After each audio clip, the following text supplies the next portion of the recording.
The Pharaoh had very high power in the land. Nobody could look him in the eye. And he had broken his population into groups that hated each other. What are the two groups you already know about that hated each other? The Israelites and the original Egyptians. And he kept them apart from each other. And this also teaches us the Pharaoh, in order to remain a dictator, he wanted to make sure different groups of people in his country hate each other. And that way they won't ever stand together and stand up for their rights together, because they're too busy doing what?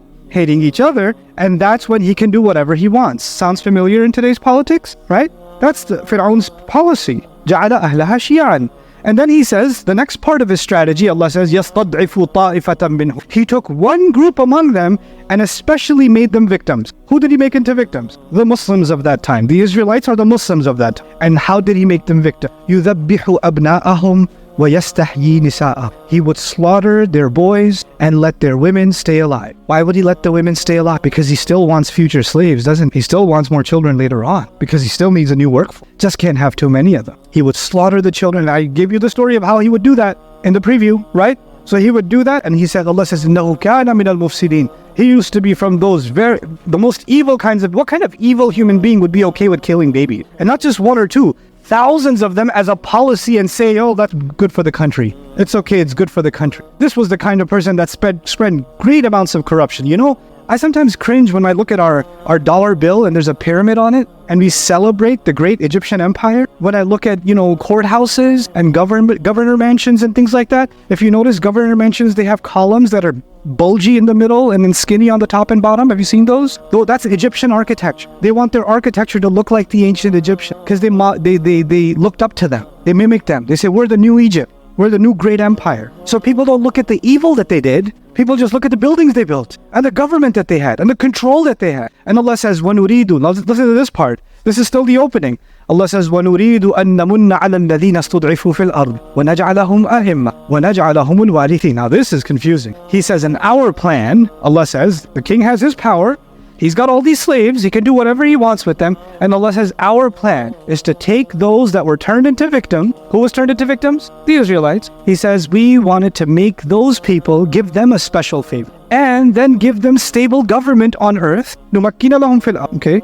And he says, we wanted to make them into leaders. Hold on a second. Make who into leaders? The Israelites. Do the Israelites have any government? Where do they live? Okay, let me ask you something. If you take the poorest neighborhood in America, the poorest neighborhood in this country, and you take some people from there and remove the people from the White House and put them there as government, are you going to have a stable government or an unstable government? Probably more stable than what we have now, but still, generally speaking, would you have a more or less stable government? Why? Because people like that have no experience in what? In God. They don't have any experience in leadership. They're so weak, they can't even protect their own household. Soldiers walk in and kill children and they can't do anything about it. And now they're in charge of an entire country. Allah says, the people who were made victims, I wanted to turn them into leaders. And I wanted to turn them into inheritors. وَنَجْعَلَهُمُ الْوَارِثِينَ. What's an inheritor? When does somebody get an inheritance? Anybody know? When does somebody get an inheritance? When someone dies. So Allah is saying they're not just going to get land, they're going to inherit land. But in order to inherit land, somebody has to what? Die. Allah is saying in the opening, I'm going to make the Pharaoh die. And I'm going to give them the kingdom that the Pharaoh once had. The Pharaoh being the mightiest king on earth at the time. The Pharaoh being the mightiest empire on earth at the time. Everybody else on earth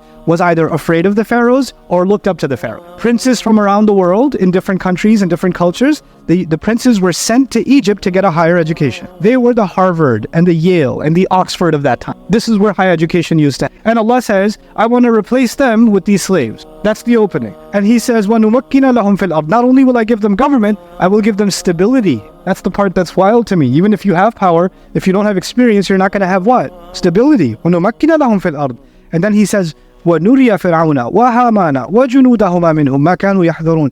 And my intention was to show the Pharaoh with his own eye. And my intention was to show Haman. Haman is his general, his commanding officer. I wanted to show the Pharaoh and Haman and their armies everything that they used to be scared of. That's the last part of the opening. Allah wanted to show these people what they were what? Scared of. But the Pharaoh has all the power. He owns the military. Why is he afraid? Because when he goes to sleep after killing all those children, or when he goes to sleep every night after keeping people as slaves, he's afraid one day these people will what? They're going to wake up and they're going to kill him. So even though he has power, he's paranoid all the time. He's scared all the time. It looks like he's powerful. And this is Allah's way of telling us what happens with bullies. Bullies and people who oppress other people, they may look tough on the outside and terrifying on the outside. Allah is telling us that they actually live in fear on the inside. You know what they're afraid of? Somebody standing up to them. There's somebody realizing how weak they actually are and calling them out on it. They can't stand that. They're terrified of that.